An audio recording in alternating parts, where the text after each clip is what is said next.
And welcome And to just as many the first planning committee meeting of the new council. And I open this meeting and welcome you all. Particularly welcome all the members of this committee and the returning members, the newly elected members. I'd also like to welcome IMSB members and returning member Leanne Namani. Wonderful to have you back, Leanne, and newly elected member Tol Henare. Welcome, Tol. Thanks, Brad. I'd also like to welcome, of course, our newly elected Mayor Phil Guelph. Thank you, Mr. Chairman. I'd like to acknowledge the staff that support this committee. I can't list them all, of course, but principal staff being Jim Quinn, Chief of Strategy. Jim can't be with us today. He's with family on leave. And we have Penny Perrott, Director of Regulatory Services, in support of the committee today. On my left, Megan Tyler, also here in support of this committee and acting in support of Jim Quinn's office, and Megan is Executive Officer of Chief Planning. Elaine Stevenson on my right, who's Senior Governance Advisor supporting the committee, and Sandra O'Toole, Team Leader of Governance Advisors, also with us. I'd also like to point out that this committee enjoys the active and very strong support out of Mayor Goff's office through the Mayor's Portfolio Planning Manager, and that is Rory Palmer. I'd like to emphasise that there is a strong relationship between my role and the Deputy Chair's role of Denise Lee with the Mayor's office, as well as officialdom. So, as you can see, members, from page 1 of your agenda, and I'm still with a paper copy, and I'm sure most of you are electronic. On page 1 of the agenda, you can see that the Planning Committee remit is considerable. We are effectively the place shapers of Auckland, now going into the future, and I will address our program under item 9.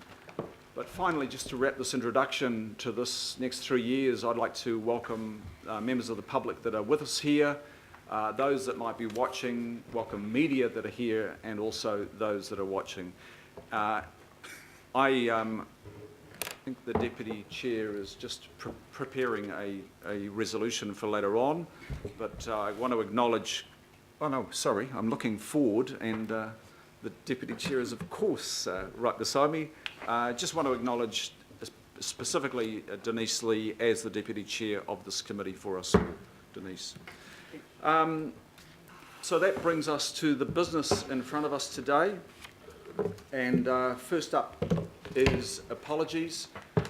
I've received apologies from Councillor Collins for absence, Councillor Hulse for absence on council business, and Councillor Walker for lateness. Members, I just want to make the point that we are operating under standing orders as the governing body operates as well. All the major committees will be operating under those standing orders, so they apply fully today, unless the committee votes to relax those standing orders. So standing orders apply, and the standing orders require members to lodge apologies. So they have to be lodged actually by the member concerned. I'm just pointing that out for future reference. So if you are likely to be absent from this meeting, if you could either yourself as a member or your governance advisor lodge that directly with the committee secretary here or myself in advance, that would be great. So I'll move the acceptance of those apologies. Do I have a second? Councillor Sayers, thank you very much. All those in favour say aye. Aye. Opposed, none, and I declare that carried. Coming to declarations of interest, members, and particularly new members, you will be receiving, I think, a briefing. Maybe some have already had this, but I draw your attention to item 10 on the agenda, and that is the possible appeal of the Kiwi Rail designation.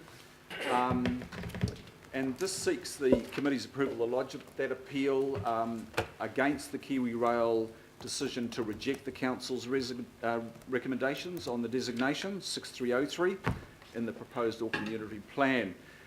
This relates to the Avondale Southdown Railway line. Now, the governing body decided this matter in August. No one declared a conflict of interest at that time, though I'm aware that there's been some time between then and now.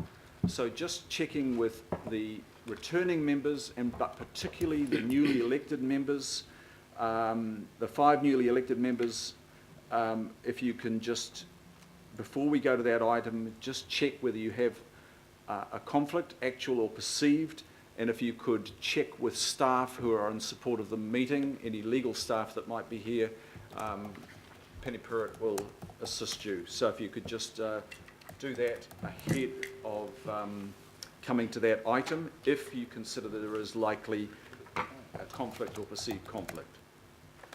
So moving past that item, we come to confirmation of minutes, and of course there are no minutes to confirm, this being the first meeting. I've come to 4, which is petitions. I've received no petitions.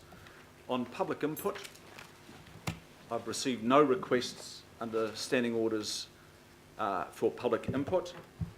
Coming to local board input, I have received a request from Chair Paul Walden from Waiheke. The request was declined and explained. It was explained that the matter was not relevant to this committee's delegations. The chair has accepted, the chair of the Waiheke local board has accepted that direction and is dealing with that matter with staff. So there being no local board input, I don't have any notice of extraordinary items, and there are no notices of motion.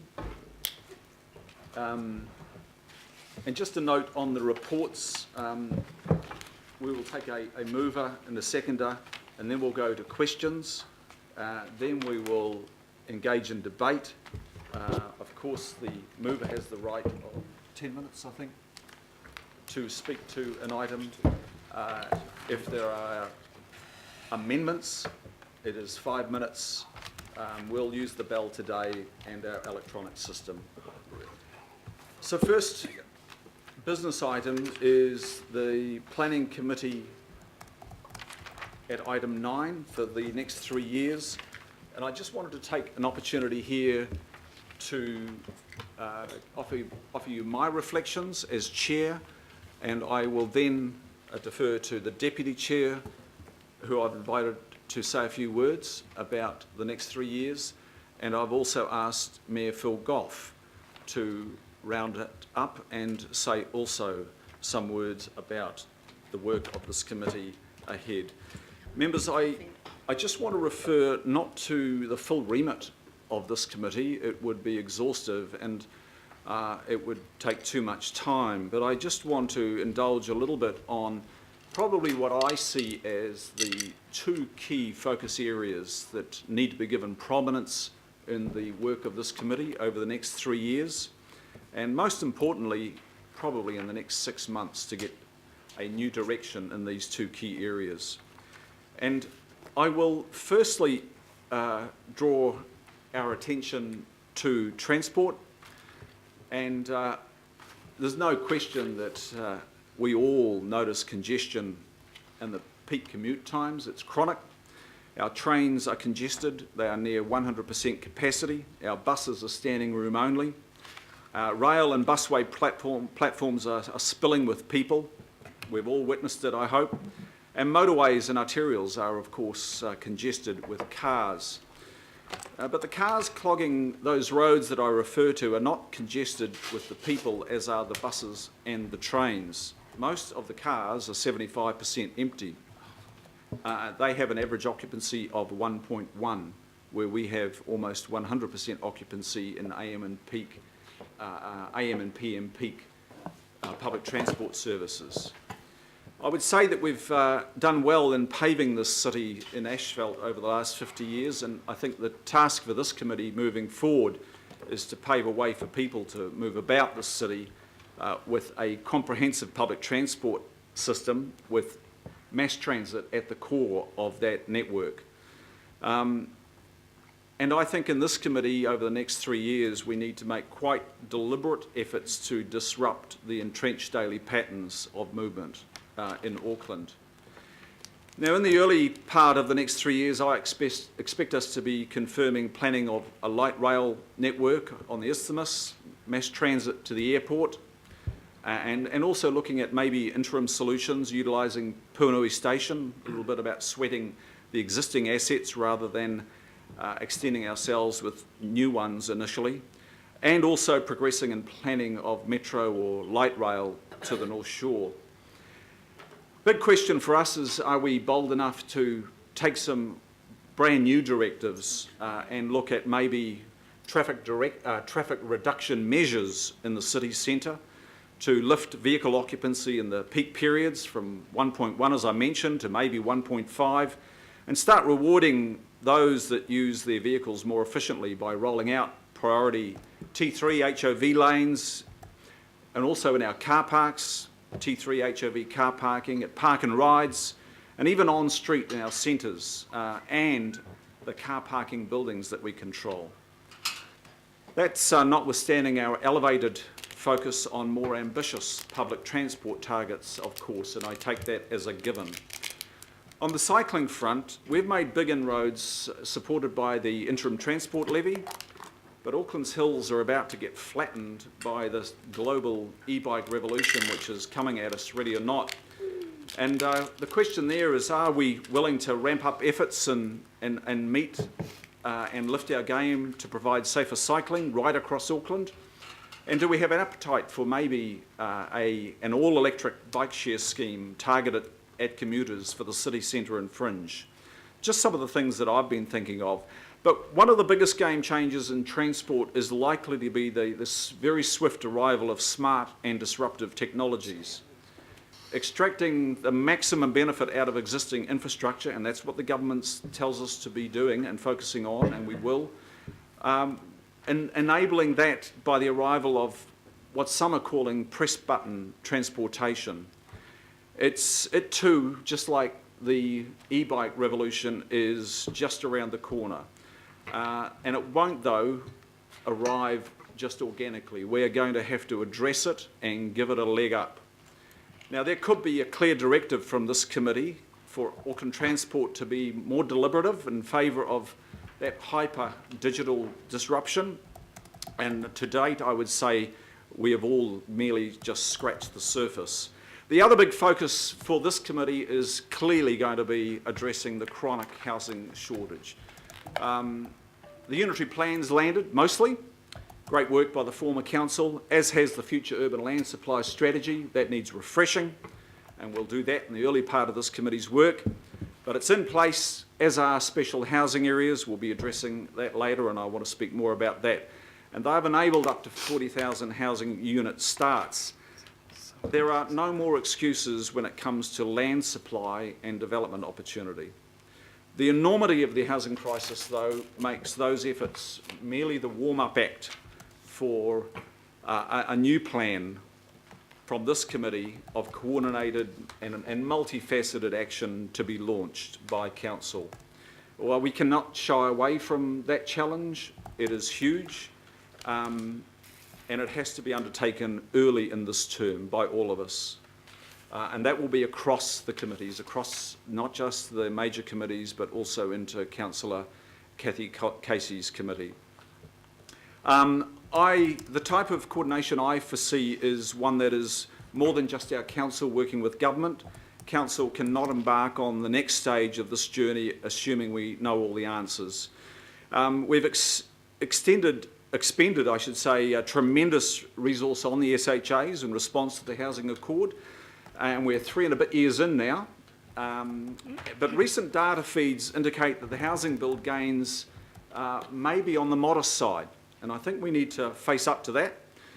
It does surprise me somewhat to discover 86 of the 154 confirmed SHAs have been so-called disestablished. We'll speak more of that later on when we discuss the Housing Accord, I think. And that was as of 16th of September, and there's quite strong anecdotal evidence coming through of progress not proceeding on some others. Now, it's no surprise to me that Council's unitary plan vote to not proceed with inclusionary housing is likely to have had consequential impact on the unfolding of the SHAs. Increasing housing supply and improved housing affordability was at the crux of the Housing Accord. You'll remember that. I think we focused well on supply. We may have lost sight of the affordability focus, in my view. And the vote against inclusionary zoning on the unitary plan I think is having repercussions on the affordability that we expected in the SHAs.